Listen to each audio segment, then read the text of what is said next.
তোমরা তো আমি ইউসুফের চিনো না।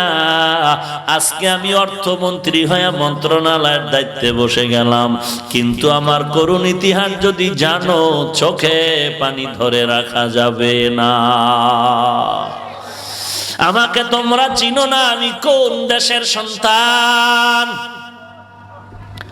আমার বাবা তো একজন নবী, আমি তো নবীর সন্তান, নবী।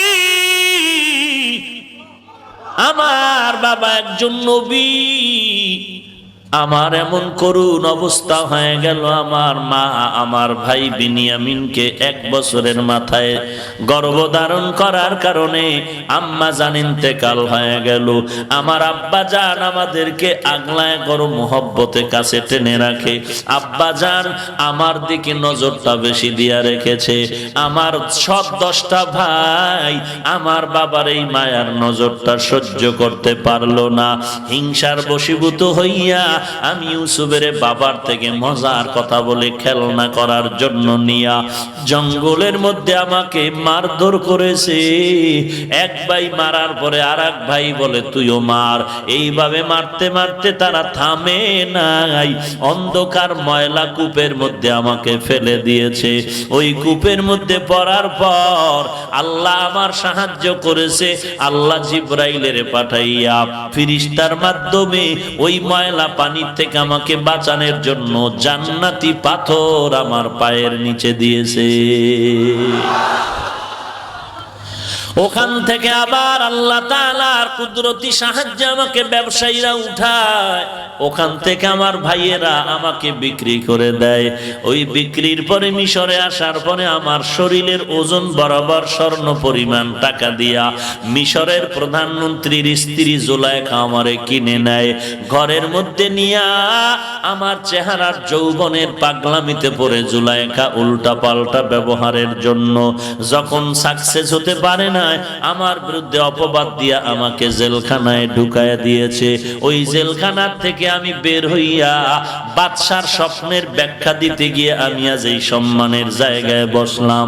তোরা জানো না আমার বাবা আমার জন্য কান্না করে করে অন্ধ হয়ে গেছে। আমার বাবায় তালাশ করে আমার ইউসুফ কই, আর আমি ইউসুফও কান্না করি আমার বাবার চেহারা এখনো দেখতে পারলাম না। আর আমার জুলাইখা আমার বিরুদ্ধে যখন অপবাদ দেয়, দরজায় তালা লাগাইয়া আমার সাথে অপকর্মের প্রস্তাব দিল। আমি আল্লাহর কাছে কান্না করে বললাম, ও মাওলা তুমি সাহায্যের হাত বাড়ায় দাও। দরজায় ধাক্কা দিলাম, সব দরজার তালা আল্লাহ কুদরতি ভাবে খুলে দিলেন। আমি নিচের মধ্যে দাঁড়ায় গেলাম, দেখি জুলাইখার স্বামী প্রধানমন্ত্রীর সামনে দাঁড়ানো।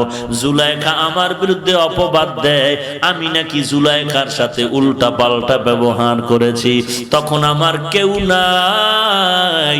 আমি তখন বলেছিলাম সব দোষ জুলাইখার, আমি ইউসুফের কোনো দোষ নাই। জুলাইখার স্বামী বলল, ইউসুফ তুমি সত্য যে তার প্রমাণ দাও। আমার তখন প্রমাণ দেওয়ার কিছুই নাই। আল্লাহ তাআলা আমার আহালের একটা মহিলা আমার ওই দ্বার দিয়া যাইতেছিল, বাদশার পরিচিত ওই মহিলার কোলে একটা শিশু বাচ্চা ছিল। ওই বাচ্চা আল্লাহ আমাকে ইশারা করে বললেন, ওই দুধের বাচ্চারে সাক্ষী বানায়া দাও, এই বাচ্চা তোমার পক্ষে সাক্ষী দিবে। আমি যখন ইশারা করলাম, বাচ্চা যখন বাচ্চাকে জিজ্ঞাসা করলো, ও বাচ্চাটা বলে দাও ইউসুফ দোষী না জুলাইখা দোষী। বাচ্চাটা মায়ের কোলে থাইকা এমন একটা স্কেল দিয়ে দিল, যেই স্কেলের মাধ্যমে আমি বেঁচে গেলাম, জুলাইখা দোষী প্রমাণিত হয়ে গেল। ওই দিনের শিশু আমার মারাত্মক অপবাদ থেকে যে পবিত্রতার ঘোষণা দিয়া বাঁচাইল, ওই দিনের শিশু আজকের এই যুবক।